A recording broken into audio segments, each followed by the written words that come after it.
dan tiup lilin bareng-bareng dengan kakek neneknya. Bagaimana kita nggak seneng gitu, sebuah platform bisa se-booming ini. Dan tentunya memang kita juga perlu mawas diri bahwa Zoom ini kan hanya sebagai alat ya, kembali lagi. Jadi penggunaan alat yang baik dan benar itu bagaimana harus kita terapkan. Nah, saya sendiri juga menyayangkan kemarin yang terjadi seperti di Wantiknas begitu kan, itu sampai Zoom bombing ya, terkenalnya istilahnya seperti itu, ada konten porno yang tidak harusnya muncul ya di event sebesar itu. Tapi yang bisa saya notes adalah event Zoom bombing seperti itu terjadi karena adminnya atau hostnya sendiri memang mungkin secara ini ya kebiasaan belum terbiasa menggunakan Zoom. Padahal sebenarnya semua itu bisa kita lakukan keamanannya terkait security-nya.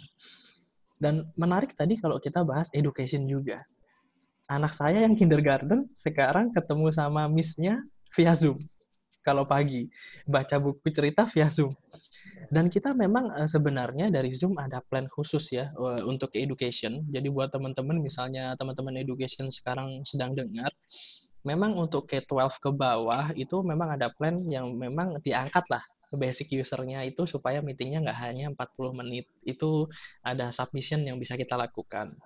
Dan untuk teman-teman misalnya university atau higher education, itu jangan khawatir juga, kita juga bisa bantu untuk enablement penggunaan Zoom-nya, karena sebagai informasi, beberapa universitas terkemuka ya di Indonesia, seperti BINUS, ITB, ITS, UPH, itu hampir kebanyakan semua sudah menggunakan Zoom saat ini. Dan hampir semua kelas sekarang menjadi online. Begitu Pak Adi.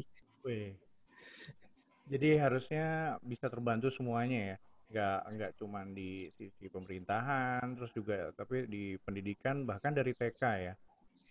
Betul. Harapan kami begitu. Jadi harapan kami bisa lah di kondisi new normal kembali lagi itu nggak hanya orang-orang tertentu yang bisa bertemu, tapi semua orang juga bisa menggunakannya. Luar biasa. Jadi ini suatu terobosan yang luar biasa karena sebelumnya mungkin ada kendala gap teknologi yang cukup besar di sisi generasi ke generasi gitu. Jadi mungkin kalau generasi yang masih apa sih sudah senior senior gitu mungkin agak susah Baby boomers. seperti itu. Nah itu oke. Sekarang kita bicara masalahan mas. Ada nggak sih yang pernah ditemui ini mungkin di Kak Rahmat ya mungkin saya bilangnya Kak Rahmat ya Kak. Mungkin di Kak Rahmat mungkin pernah mengalami kendala gitu loh selama menggunakan Zoom ini. Apakah itu jadi kurang apa sih nge-lag dan terus apa dan mungkin ada kendala-kendala yang bisa disampaikan Kak terkait di lingkungan pemerintahan Kota Bogor Kak. Terima kasih, Madi.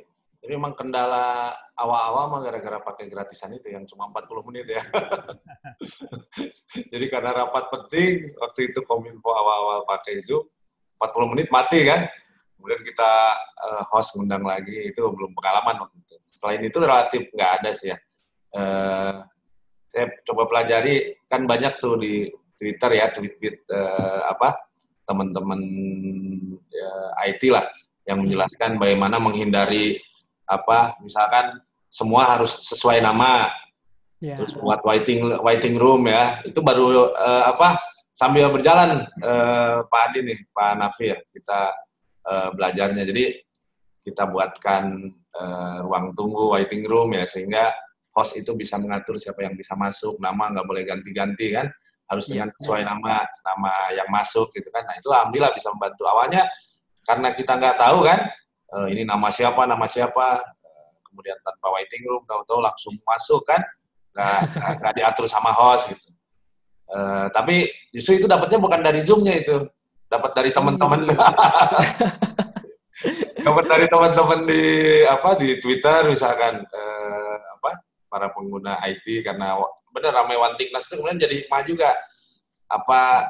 Bagaimana caranya meeting aman lewat Zoom. Jadi kita jadi paham waiting room, jadi paham harus pakai nama asli. Nah mungkin ini perlu juga Zoom membuat semacam kayak edukasi ya dari Zoom-nya sendiri, karena selama ini yang saya dapat tidak langsung dari Zoom nih, dari teman-teman pengguna IT yang mungkin learning by doing. Jadi ketika mereka pakai, ada kurangnya ini, harusnya ini, ternyata ada ada settingan ya di aplikasi yang bisa begini gitu kan. Nah, itu bermanfaat juga. Tapi dari Zoom-nya malah saya baru ketemu ini ternyata Zoom ada sales direkturnya di Indonesia ya. Saya pikir Zoom mah produk luar aja gitu tadi. Nggak ada orang di Indonesia. Representatifnya. Representatif baru-baru ini atau mungkin udah lama tapi saya nggak tahu. Saya baru tahu nih. Makanya waktu Kak Adi undang saya semangat. Oh, jadi saya bisa kenal memang ada representatif Zoom di Indonesia. Jadi kan lebih mudah kan kalau ada perwakilan. Nah, yang khawatir kan memang itu. Meeting-meeting pemerintahan kan ada yang beberapa hal yang rahasia ya. Nah, yang jadi pertanyaan itu di record nggak ya pertemuan kita oleh Zoom? Itu yang jadi kekhawatiran sekarang. Tapi karena memang sementara ini tidak ada alternatif ya, jadi kita masih pakai Zoom. Tapi ada kekhawatiran begitu. Pak Wali Kota rapat hari ini tentang anggaran misalkan kan itu bicara anggaran. Nah, itu kira-kira materi meetingnya direkod nggak misalkan? Itu paling kekhawatiran gitu Kak Adi. Oke. Silakan Kak Nafi, Mas Nafi. Jadi kami sangat-sangat senang sekali Pak ya, apalagi Diskominfo Kota Bogor sudah pakai, rajin, maksudnya udah bisa menggunakan bahkan ya secara mandiri begitu. Memang sebenarnya begini Pak, kita setiap minggunya itu ada webinar juga yang kita lakukan. Saya juga jadi pembicara juga teman-teman Zoom yang lain ya. Cuma memang kita ada keterbatasan Pak ya dalam mengundang. Kita pengennya sebanyak mungkin Pak. Teman-teman bisa join dan bisa ikut terkait webinar kita bagaimana cara securing meeting atau update. Kemarin saya sempat update Zoom 5.0 segala macam. Cuma memang banyak lah. Ya biasa ada pepatah kan tak kenal maka tak sayang begitu Pak ya. Saya belum kenal Pak sebelumnya. Jadi mungkin kita belum pernah ketemu. Next kita lebih intens boleh Pak. Nanti kita WA langsung Pak gimana securing meeting? Begini ya. Kita bisa lakukan. Nah memang terkait Zoom ini menarik ya kalau kita bicara security. Wah, nggak akan ada habisnya. Memang beritanya banyak sekali. Apalagi kita sangat-sangat concern juga terkait government. Kemarin banyak surat yang beredar. Yang pertama kali surat beredar itu dari BSSN, sampai ada 2 kali. Sebenarnya kalau BSSN surat pertama itu terkait pemakaian video conference. Yang kedua telaah terkait Zoom. Lalu ada muncul Kemhan, ada muncul BNPT.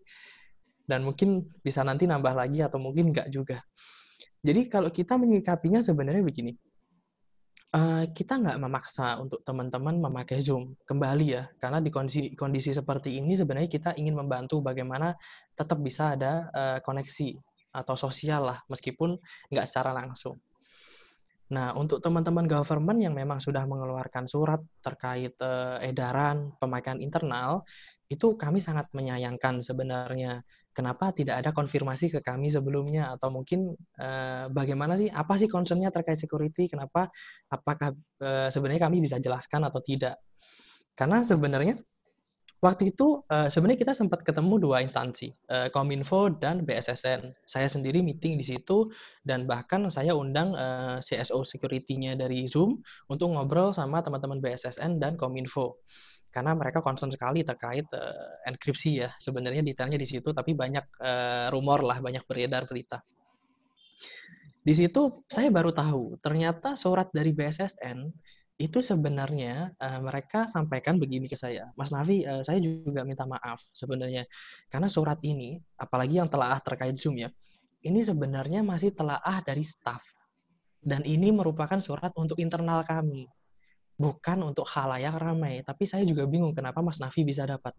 Wah, apalagi saya Pak, saya di broadcast WA seperti ini karena saya positioning sebagai Zoom ya, semua orang di kontak saya kayaknya nge-forward saya file ini Pak, begitu. Tapi Mas Nafi sempat baca nggak? Saya baca Pak sebenarnya, dan saya confirm sebenarnya BSSN tidak melarang pemakaian Zoom. Dan teman-teman BSSN juga bilang seperti itu.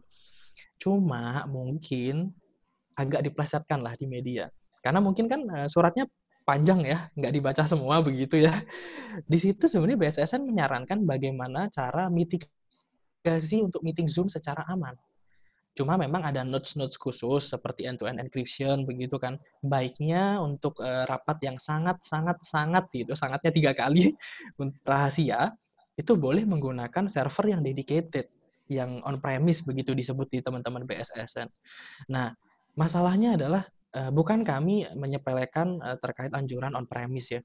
Tapi di kondisi seperti ini, untuk kita membuat infrastruktur on premise, berapa kos biaya yang diperlukan, berapa miliar untuk hanya meeting berapa orang, misalnya seperti itu. Nah, Zoom sendiri sebenarnya bukan concern, ya udah kalau dilarang ya nggak apa-apa, kalau mau dipakai silahkan. Tapi kami pengen itu semua orang tetap bisa sosialisasi, tetap bisa terkoneksi. Jadi menggunakan platform kami itu sebenarnya aman-aman saja, tergantung dari masing-masing pengguna ya. Karena kembali lagi ini hanya alat gitu. Dan teman Kemhan, sebenarnya saya juga ada beberapa teman ya di Kemhan gitu ya. Sempat saya tanya gitu, ini ada Pusdatin melarang Zoom, gimana? Wah, Mas Nafi, itu Pusdatin sudah ada barang lain soalnya, makanya nggak boleh pakai Zoom. Saya di Dijen lain masih pakai kok. Loh, iya itu sebenarnya buat internal, cuma nggak tahu kenapa ke-publish ke khalayak ramai gitu. Waduh, ini masalah lagi gitu kan. Dan menariknya kemarin saya sempat follow Bu Sri Mulyani ya, meeting gitu ya. Bu Sri Mulyani Kemenkyu meeting dengan Kapolri, dengan Panglima TNI, bahkan masih menggunakan Zoom. Jadi ya kembali ya, kita pengguna yang bijak begitu ya. Jadi kita hanya sebagai alat, kalau digunakan dengan baik hasilnya akan baik, kalau digunakan dengan tidak baik ya mungkin akan kembali ke masing-masing. Terkait pelarangan, kami sangat ingin misalnya ada instansi, institusi, atau bahkan personal yang memang ingin dijelaskan secara detail terkait security, kami bisa bicara. Karena perlu saya sampaikan, saat ini untuk enkripsi itu hanya masalah terminologi, bagaimana orang memandang end-to-end encryption. Karena yang bisa saya pastikan adalah semua platform saat ini menggunakan enkripsi yang sama.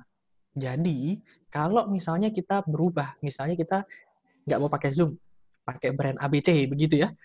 Kalau pakai brand ABC, masalahnya akan selesai. Tidak jawabannya.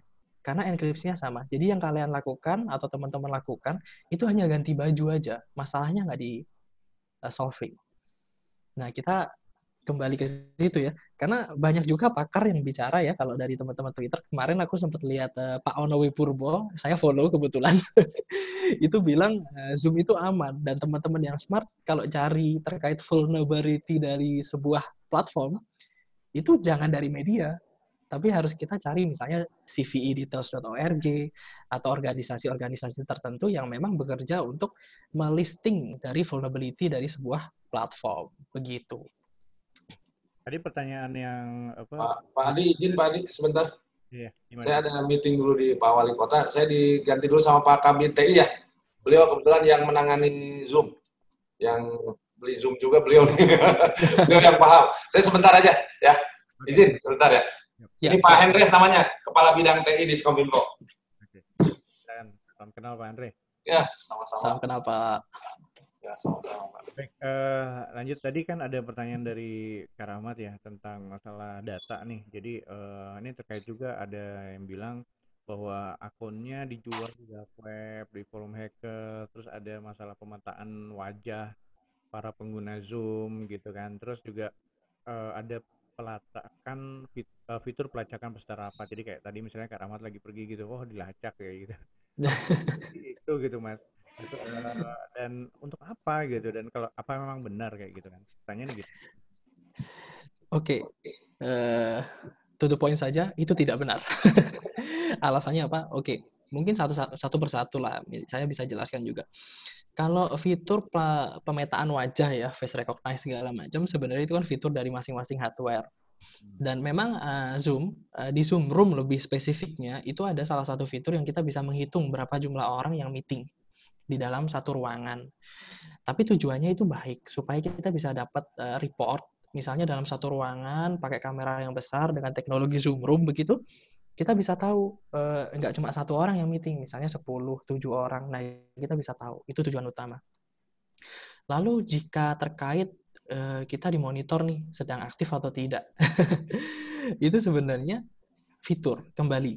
Jadi ada fitur di Zoom, namanya itu attention tracking, yang memungkinkan misalnya saya sekarang sebagai host atau Pak Adi sebagai host itu bisa melihat partisipannya itu sedang memperhatikan kita atau tidak. Nanti ada ikonnya, bentuknya seperti time lapse itu, ada jamnya begitu. kita dinotifikasi bahwa partisipan tersebut sedang tidak fokus karena Windows Zoom sendiri sedang diminimize begitu. Mungkin dia buka YouTube atau mungkin chatting segala macam. Tujuannya itu sebenarnya untuk education. Namun ada beberapa orang yang merasa privasinya terganggu karena kalau saya Zoom meeting, ya udah mau saya minimize atau mau saya tutup, saya buka YouTube itu terserah saya. Nah, karena ya Zoom cukup perhatian ya dengan usernya, akhirnya fitur ini sudah dihapus, sudah diambil untuk sementara waktu. Dan perlu saya tekankan, fitur seperti ini sebenarnya sangat-sangat common ya, sangat biasa di platform-platform lain. Yang bisa saya pastikan di platform sebelah, di platform lain, itu sampai sekarang fitur sepertinya ada loh, tapi nggak dihapus. Jadi mungkin karena Zoom populer banyak yang nggak suka juga, ada yang bilang itu mengganggu privacy gitu.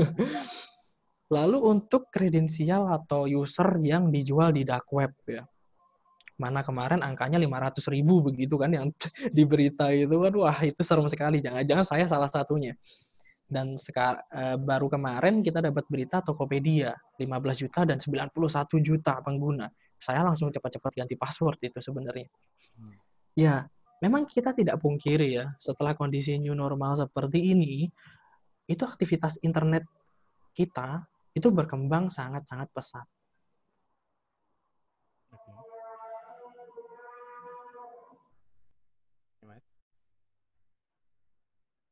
Sangat tinggi. Halo? Masih bisa dengar suara saya? Masih. Tes? Bisa, Mas. Oke, jadi kembali. Oke. Sebentar, saya ganti provider sebentar. Oke, mungkin lebih lancar saat ini. Gangguan internet, Mas. Saya di rumah sampai punya 3 provider demi Luar biasa. Tapi masih keganggu juga nih, Pak. Oke, jadi memang sambil menunggu Mas Nafi, menjaga saya bisa WFH dengan baik. Silakan, Mas. Ya, oke. Ya, kembali ya. Sorry gangguan internet karena WFH ini memang benar-benar banyak orang yang pakai internet. Terus terakhir tadi yang 500.000 user ya. Wah, itu kan menyeramkan. Tokopedia 90 juta, 1 juta lah, 90 juta. Perlu saya tekankan begini, karena penggunaan internet yang makin banyak dan makin meninggi di setiap waktunya, apalagi banyaknya WFH, new normal seperti ini, ya kredensial stuffing, istilahnya dari hacker itu sangat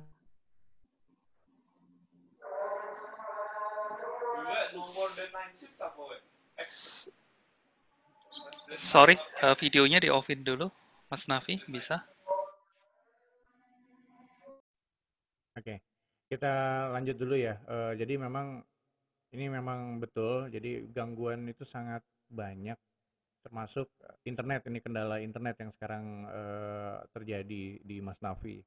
Jadi masalahnya nggak cuma di teknologinya, tapi juga di jalannya juga, jalannya internet ini.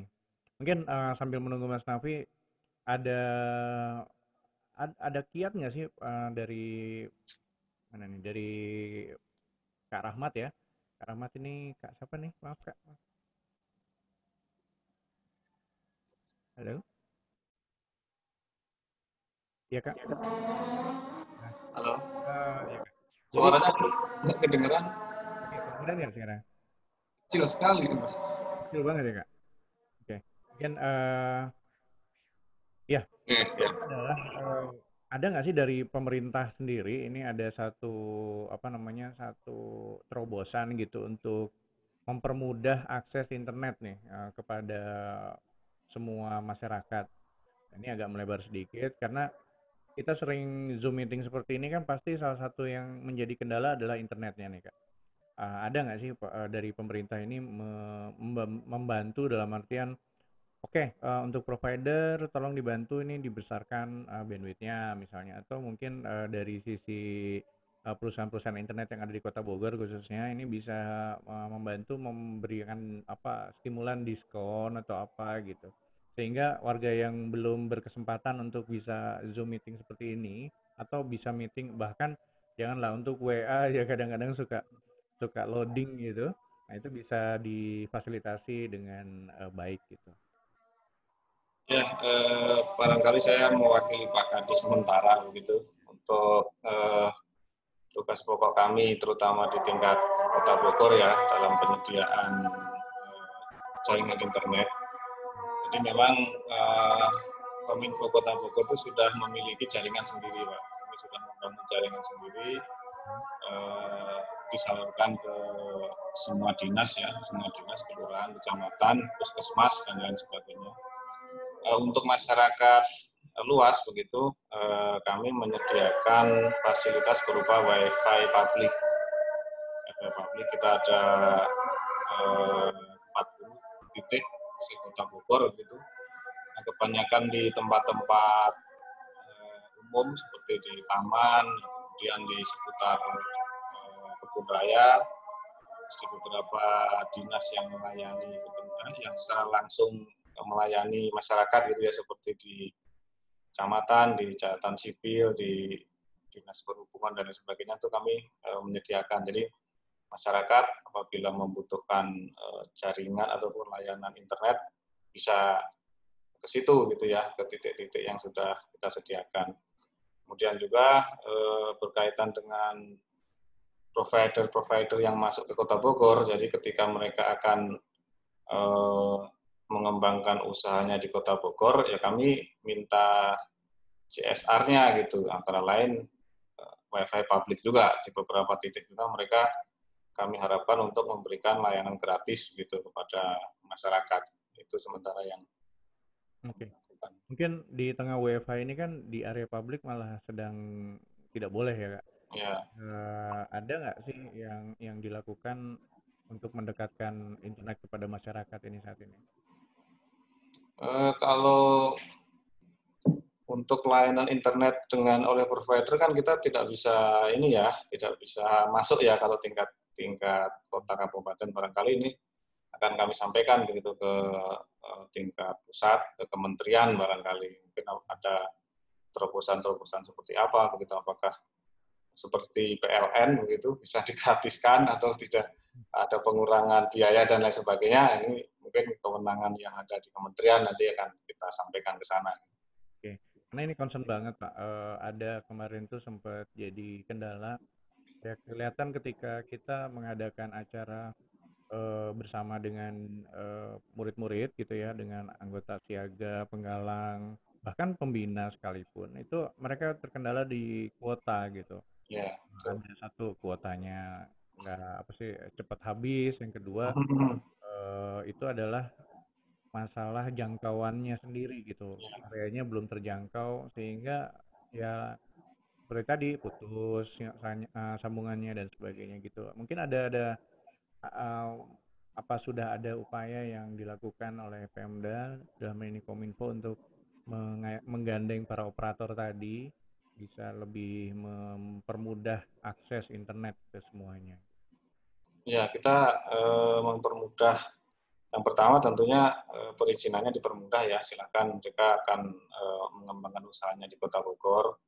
Jadi ada sekitar mungkin hampir 20 ya provider yang masuk Kota Bogor ini kami persilahkan begitu ya, karena memang itu untuk melayani masyarakat. Nah, berkaitan dengan jaringan-jaringan yang dipasang ke masing-masing perumahan itu masing-masing rumah itu kan istilahnya antara konsumen dengan ini ya, dengan provider. Nah, itu yang kami sampai sekarang juga belum bisa. Kami hanya memfasilitasi untuk mempermudah perizinannya saja. Oh, gitu.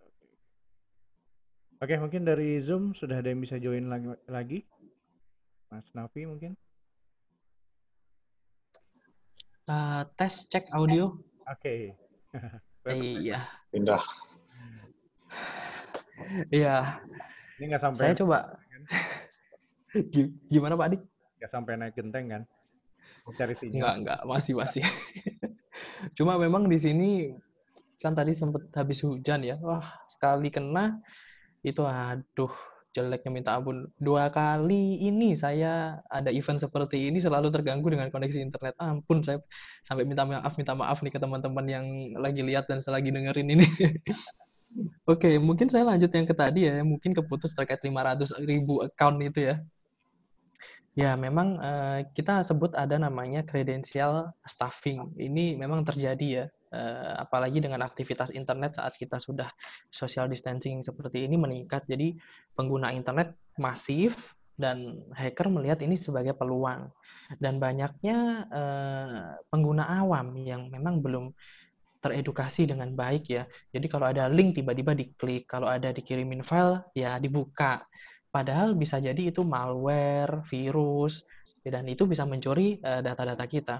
Yang perlu saya sampaikan, confirm, di Zoom tidak ada breach. Jadi kalau kemarin kan berita terkait Tokopedia itu yang digosipkan adalah breach ya. Jadi database-nya diambil begitu, bahkan hampir keseluruhan karena 91 juta.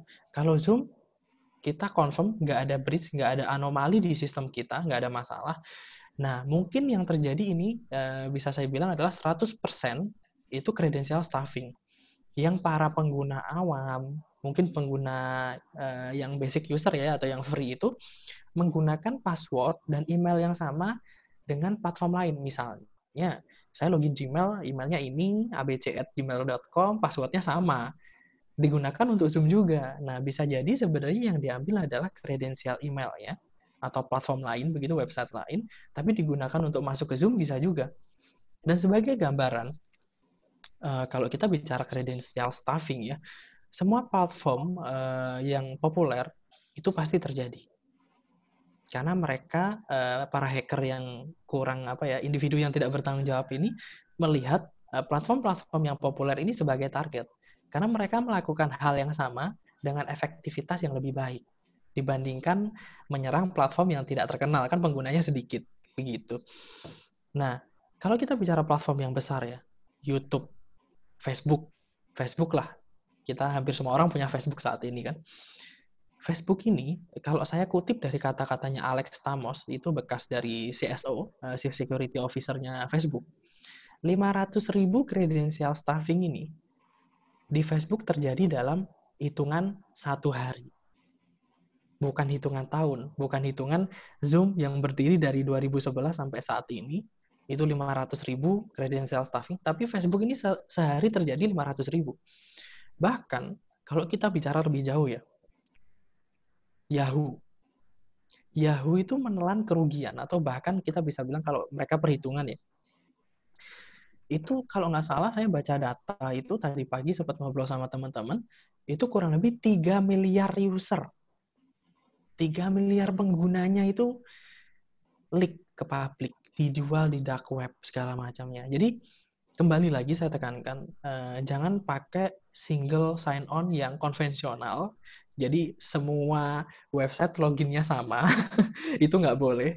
Tapi kalau memang punya platform yang bagus gitu, single sign on yang beneran secara sistem, secara teknis, bisa pakai password manager yang berbayar begitu ya, itu mungkin akan lebih aman. Jangan gunakan password hanya tanggal lahir, jangan gunakan password nama begitu, karena itu sudah pasti tidak aman. Nah, begitu Pak Adi. Oke. Jadi isu-isu tentang data breach, terus mungkin kalau awamnya itu penjualan data-data akun-akun daripada pengguna Zoom itu tidak benar pastinya. Terus yang Ya, kedua, kalau mungkin sedikit koreksi, kalau penjualan mungkin ada, tapi itu kan bukan Zoom yang menjual. ya. Jadi lebih concern ke pencurian data yang dilakukan oleh individu tidak bertanggung jawab menggunakan malware, phishing, dan segala macamnya. Dan memang di Indonesia ini para rata-rata pengguna itu paling sering itu adalah lupa password ya kan. Nah, jadi menggunakan password yang sangat mudah gitu, misalnya 1 2 3 4 5 Iya. mungkin juga menggunakan password yang ya sederhana sekali ya, ABCD Iya. jenisnya kayak gitu ya. Oke, setelah ya kita dengar penjelasan dari Mas Nafi ini, kita menghimbau sama-sama lah untuk mengganti passwordnya dengan yang lebih secure, dan juga ada second factor authentication. Mungkin di Zoom sudah ada kali ya Mas ya? Sudah Pak sebenarnya. Jadi two factor authentication itu kita bisa gunakan. Bahkan kalau kita sudah punya handphone yang punya biometrik ya. Nah, ini sebenarnya jangan disalahartikan kita mengambil data biometriknya ya, tapi kita gunakan data biometriknya seperti fingerprint atau mungkin face recognize-nya itu untuk login ke Zoom-nya, untuk membantu teman-teman lebih secure lagi. Begitu. Oke. Sempat ada isu tentang internet banking, Mas. Ini sempat banget saya juga di bom gitu istilahnya. Saya bertanya, eh, Adi, Mas Adi, ini gimana nih? Oh, nanti setelah saya install Zoom, dana saya di BCA hilang semua dong gitu. Terus di mana junior atau di mana lah gitu ya, kita bicara bank itu kan semua kalau sekarang ini pakai internet banking dan rata-rata memang menggunakan email juga gitu kan. Nah, itu sempat ada tuh satu video yang beredar Oh dilihat, iya, oh ini ada laptop berhantu. Bisa gerak-gerak sendiri kursornya kan, Pak? dan sebagainya gitu kan ya. Di salah satu media yang terkemuka bahkan itu dia mengklaim bahwa si pengguna yang laptop itu adalah pengguna yang jenius katanya. Maksudnya apa jenius? Mungkin laptopnya gerak sendiri itu jadi jenius kali. Tapi di sini eh, bisa apa ya namanya menyihir orang-orang itu berpandangan bahwa karena ada Zoom uang saya hilang. Asumsinya gitu, sederhananya. Padahal pakai Zoom memang sih uangnya hilang, tapi uang itu untuk beli kuota gitu kan. Bisa aja Pak Adi, kuotanya habis ya Pak ya. Jadi kayak gitu Mas Nafi. Ini mungkin bisa dijelasin nih apa sampai segitunya gitu loh. Iya, iya, iya. Ya, coba-coba. Jadi ya saya sangat sayang sekali ya kenapa bisa video seperti itu sampai viral gitu ya. Kalau nggak salah itu kan perempuan ya, perempuan yang guru di salah satu sekolah dan dibantu oleh salah satu instruktur senam atau gym begitu ya. Jadi saya pun sempat dapat berita aja itu, wah heboh sekali. WhatsApp saya jadi hampir semua orang forward video yang sama. Eh, bisa saya bilang itu 100% hoax. Jadi nggak usah dipercaya atau buat teman-teman. Dan sebenarnya sudah diklarifikasi, jadi sampai ada beberapa pakar IT ya di Indonesia, salah satunya Pak Alphonse Tanujaya, itu kalau nggak salah dari vaksin.com, dia bilang kalau ya kalau semua Zoom yang disalahkan nanti nenek-nenek nggak bisa apa kekunci di kamar mandi itu yang disalahkan Zoom juga. Itu juga cukup menarik saya kan, saya jadi tertawa gitu. Tapi sebenarnya gini, memang di Zoom itu ada fitur untuk kontrol ya, untuk remote. Fungsi utamanya kalau saya sedang support seseorang dan saya butuh kontrol komputernya. Tapi perlu di-note, ini harus saat meeting dan harus sesuai dengan persetujuan dari penggunanya. Jadi kalau kita mau remote saya, mau remote Pak Adi begitu, Pak Adi harus approve, kalau enggak ya nggak bisa. Begitu. Dan kalau sampai mau bobol e-banking atau m-banking begitu ya, wah itu nggak perlu dilihatin lah di video, langsung dilakukan saja supaya cepat kaya. Ngapain harus ditunjukin gerak-gerakan kursornya gitu. Dan menarik, berita ini pertama kalau yang m-banking itu sebenarnya CIMB Niaga. Jadi bukan BCA duluan. CIMB Niaga sampai rame. Kebetulan kita juga ada koneksi kan ke CIMB Niaga. Dibilang m-banking CIMB Niaga dikuras habis gara-gara kita install aplikasi Zoom. Wah, ini mengerikan sekali. Kita coba cari klarifikasinya. Alhamdulillahnya sebenarnya CIMB Niaga bahkan di website resminya internasional itu state bahwa terkait Zoom ini tidak ada anomali, tidak ada keanehan yang terjadi terkait aplikasi Zoom. Jadi kalau misalnya install aplikasi Zoom tiba-tiba saldonya terkuras gitu ya, itu patut dipertanyakan gitu. Mungkin suaminya sudah ambil buat jajan, buat beli mainan kalau saya gitu kan, atau beli motor baru gitu ya. Jadi buat kita teman-teman ya kembali lagi ya smart. Sistem banking sangat-sangat secure saat ini. Jadi nggak semata-mata gara-gara kita install Zoom itu tiba-tiba saldo kita terkuras habis. Kalau itu terjadi, saya yang sudah pakai Zoom dari kurang lebih 2015-2016, wah bisa minus Pak saldo saya. Karena terkuras terus gitu kan saat pakai Zoom gitu misalnya. Ya kita juga kembali, kita smart teman-teman. Jadi nggak semua itu yang diberitakan media itu benar. Kita juga harus pilah-pilah lah mana yang hoax, mana yang tidak. Karena Ya sejujurnya semua platform itu alat, kembali lagi ya. Kalau kita gunakan dengan baik, pasti hasilnya akan baik. Oke, thank you Mas Nafi. Nah, ini kan kita ada di penghujung acara nih ya. Jadi mungkin ada informasi yang cukup bisa disampaikan Mas Nafi terkait Zoom, terutama di kalangan ini pramuka ini banyak juga di kalangan pendidikan. Jadi mereka harus kemana sih gitu loh untuk enable lebih dari 40 menit tadi, terutama para guru-guru nih. Terus mungkin ada terobosan dari Kairit sebagai representatif Zoom di Indonesia ini untuk memberikan edukasi kecil gitu kepada warga net dan warga semuanya di Indonesia ini. Sehingga kan tadi kan di awal juga Kak Rahmat sempat sampaikan ini kita dapatnya tuh dari forum bukan dari Zoom gitu. Nah, mungkin dari Kairit juga ada sedikit apa yang bisa disampaikan gitu. Mas, nanti lihat ini channel kami atau mungkin bisa ke link ini gitu untuk bisa belajar lagi tentang Zoom. Monggo Mas, Mas Nafi, silakan. Eh, Terkait hal ini, tes audio masuk ya. Jadi terkait hal ini memang kita mengundang sebanyak mungkin teman-teman yang mau aware terkait Zoom ya, karena kita ada rutin sebenarnya webinar atau diskusi seperti ini, tapi konsepnya lebih ke arah seminar. Jadi kita beritahukan, infokan kepada teman-teman terkait detail security, detail bagaimana kita securing the meeting, itu banyak sekali. Nah, itu bisa dilihat di sosial media kita, sosial medianya K-Reach, itu Instagramnya @K-Reach, Kilo Alpha Yankee, Romeo Echo, Alpha, Charlie Hotel, itu boleh nanti banyak di situ, misalnya ada promo segala macam, bisa kita join juga webinarnya dari situ. Dan untuk misalnya ada pertanyaan terkait pembelian, itu boleh ke email sales@krich.com, itu boleh juga ke kami. Jadi nanti kita bisa bantu handle misalnya saya mau nambah Zoom tapi di tengah tahun atau dan lain sebagainya, itu pertanyaan common, itu nanti kita bisa bantu. Nah, untuk support sendiri kita juga menyediakan layanannya. Jadi ada support@krich.com, itu kita juga pastikan akan bantu teman-teman bagaimana cara mitigasi meeting, atau misalnya ada case-case tertentu yang ingin bisa nggak sih Zoom seperti ini, karena kemarin banyak teman-teman media ingin membuat misalnya konser online, event organizer online. Nah, itu akhirnya ke kami. Apa sih fitur yang kira-kira bisa digunakan? Nah, kami pasti akan bantu di situ. Dan mungkin dari saya secara pribadi ya, buat teman-teman terima kasih ya yang sudah menggunakan Zoom. Tetap stay safe, pasti kita bantulah bagaimana terkait penggunaan Zoom-nya ya. Buat teman-teman Edu sendiri, jika memang ada memiliki sekolah yang Ya Mas, tapi kena gangguan lagi. butuh Zoom tapi masih sudah ya. Ya ya. Oke, udah. Oke.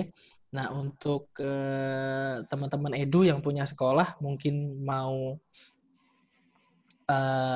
supaya nggak terbatas 40 menit untuk meetingnya, bisa untuk sekolah online, itu boleh main ke websitenya Zoom, yang resmi zoom.us. Hati-hati, banyak yang fake sekarang, aplikasi juga.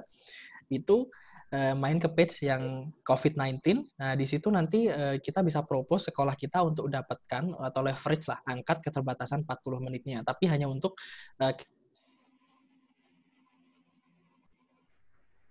K-12 ke bawah, berarti kindergarten, SD. Halo Mas. Oke. Halo? Ya, Tadi agak keputus, agak freeze. Jadi oke. kayak ke websitenya Zoom langsung ya Mas ya. Kalau di Indonesia sendiri Ya, ada websitenya Mas? kalau kita sendiri kairis.com. Kairis.com ya. Nah, itu nanti ada informasi terkait kontak kita. Mungkin kalau mau in touch, mau by phone dengan saya, atau mungkin dari teman-teman yang lain juga bisa banyak yang bantu. Oke, siap. Nanti pastinya kita akan terus komunikasi, Mas Nafi. Pak Pak Rahmat gimana? Cukup. Cukup ya. Jadi mungkin ini di akhir acara kita. Jadi kesimpulannya memang kita harus tetap aman menggunakan aplikasi, apapun itu aplikasinya. Jadi nggak cuma Zoom, kita kenal ada beberapa aplikasi yang serupa seperti ada Google Meet, ada Webex, Cisco, dan ada juga Jitsi ya kalau nggak salah, ada juga yang open source kayak gitu. Nah semua itu sebetulnya bagaimana cara kita menggunakannya. kalau kita apa namanya eh, memahami cara menggunakannya, pasti itu akan lebih mudah dan lebih aman. Dan jika ada berita-berita yang kurang mengenakan, kita tanya ke sumber yang pasti, kita tanya ke sumber yang memang ahli di bidang itu. Mungkin itu dari saya conclusionnya. Terima kasih Mas Nafi, Pak Rahmat, dan teman-teman semua yang Makasih Pak Adi. menyaksikan acara kita hari ini. Luar biasa ya. Jadi kita bisa, setelah acara ini kita yakin bahwa kita bisa meeting aman, bahkan gratis ya. Dengan Zoom kita bisa menggunakan aplikasi ini secara gratis. Silakan, no worry. Nah, tapi kalau memang mau berbayar, mau ada fitur-fitur lebih yang lebih aman dan lebih mantap, ya silahkan nanti bisa menghubungi zoom.us ya Mas Nafi ya. Iya, untuk pembelian personal mau langsung ke zoom.us boleh, tapi buat yang mungkin institusi atau instansi, karena mungkin concern terkait pajak dan lain sebagainya, atau purchase harus PO segala macam, itu boleh menghubungi kami, K-Rich, nanti kita bisa bantu untuk prosesnya. Oke, sebentar nih ada. Oke, di layar Bapak Ibu nanti akan ada. Nah, ini ada sosial medianya daripada K-Rich. Bapak bisa lihat ada IG-nya, ada websitenya, ada sales-nya, ada support-nya. Jadi bisa menghubungi langsung ke sana atau bisa menghubungi Kominfo juga kalau memang perlu edukasi tentang masalah penggunaan meeting online ini. Terima kasih kakak-kakak semuanya. Selamat sore ya, selamat sore, dan Selamat sore. ketemu lagi nanti di session yang berikutnya. Ya, Assalamualaikum. sampai jumpa di kesempatan yang lebih baik, Pak. Pasti. Stay safe, stay safe. Salam sehat untuk semuanya ya.